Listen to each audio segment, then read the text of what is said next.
Donald Rumsfeld was one of the leading architects of the invasion of Iraq, and that pivotal war has been talked about many times during this election season. I had a chance to catch up with the former defense secretary at the Concordia Summit, which convenes business, government, and nonprofit leaders to address the world's most pressing challenges. He talked to us exclusively about his thoughts on this year's election. Why do you feel confident that Donald Trump, a candidate with no military experience, no government experience, but who's hypercritical of our current government, why do you feel confident that he's a person who could lead our country during a time this dangerous? My wife called me up one day and said, I've got the answer. She said, on the Democrat side, we've got a known known. On the Republican side, we've got a known unknown. And the known known isn't believable, has a record of not being believable. And that you can't lead then. People are not going to follow. Now, do you agree with the known unknown on the other side? No, but I've never agreed with anybody at all. Talking about risk management, though, and in the world of risk management, the unknown is that variable to be worried about. And a candidate who's praised Vladimir Putin, who said we'd be better off if Saddam Hussein were still in power, that doesn't make you afraid in terms of global risk and the position it puts our country in? Do I wish that I agreed with the way, what somebody running for president thought and the way they expressed themselves? I would prefer that. And in this case, I don't. What do you think about the insensitivity or the recklessness of being A-OK with Vladimir Putin, an oppressive dictator? That doesn't make you scared? Yeah, I don't think he said A-OK with Well, he said, if that guy wants to call me brilliant, I'll take it. This is a man who's invaded other countries, who's had journalists killed. Well, there isn't a country on the world that behaves the way we do.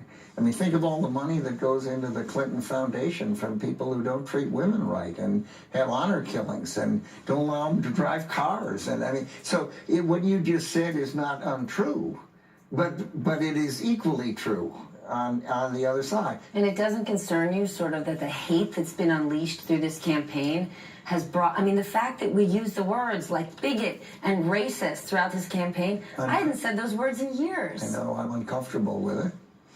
And I'm also an American, and I recognize, I studied history, and I recognize that we've changed. And I hope we continue to change and evolve. You know, as it relates to ISIS, Donald Trump has said, let's just seize Iraq's oil. Is that even possible? Sometimes he says things, I say, can we even do something like that? Could you do that? I don't know. You could. Oil has a value. And it is conceivable to me that you could find a way to have some of the value. Personally, I would be uncomfortable with that. We saw these Colin Powell leaked emails, and Condoleezza Rice and Colin Powell, contemporaries of yours, Condoleezza said in an email, if Donald Rumsfeld and the Pentagon did their jobs better, the Iraq war would have turned out better. When you saw this, what did you make of it? I mean, that's part of your legacy. I think I was probably felt a little badly for Colin and Condi. They were kind of equal opportunity critics of everybody that they wrote about except each other. What did I think about it? I think, oh, shit, was everything done perfectly? I doubt that. Overall, I'd give President Bush and his administration pretty good marks. Perfect? Heck no. Is it fun to get on an email and say bad things about other people? I suppose that it helps them feel better. But I kind of find it juvenile. Before we go then, and he hasn't confirmed it, but it has been reported that George H.W. Bush will be voting for Hillary Clinton. You surprised? No. Why? Oh, he's up in years. So are you. But he's up in years, and he obviously comes a totally different cut than Donald Trump. And he gets his choice, and if that's true, he's made his choice, then fine. He can go do what he wants to do. I look at it and say I don't agree with either of them 100% of the time, but who do I think would be best for the country, and what do I think is acceptable, maybe not preferred, but acceptable as opposed to what's unacceptable. And I think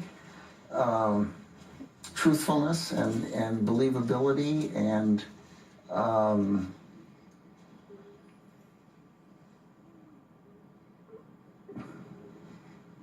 truthfulness is important. You think he's truthful?